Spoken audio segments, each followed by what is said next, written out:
欢迎你来深圳。艾希在机场见到了来接她的同事钟明。你是艾希吗？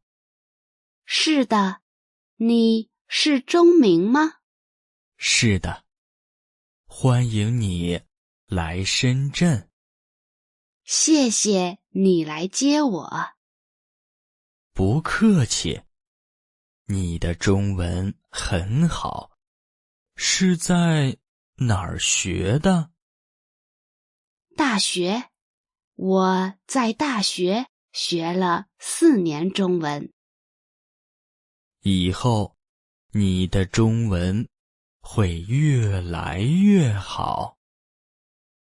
钟明开车送艾希去住处，他一边开车一边和艾希说话。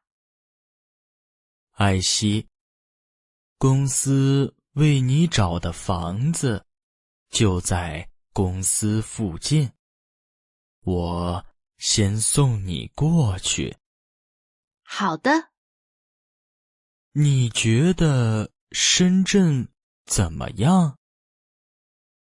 很漂亮，这种漂亮很特别，和别的地方不一样。特别是什么意思呢？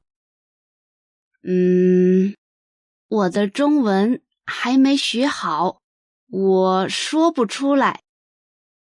可能是因为你还不了解这儿，等你了解了，就不会觉得特别了。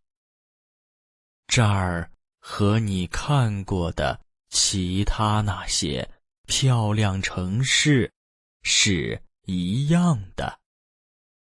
我同意你的话。好了，到了，下车吧。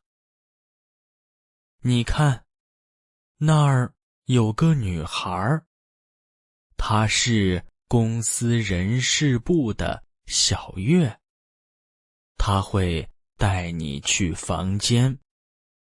我还要回公司，就不送你上去了。你坐了10多个小时的飞机，一定累了。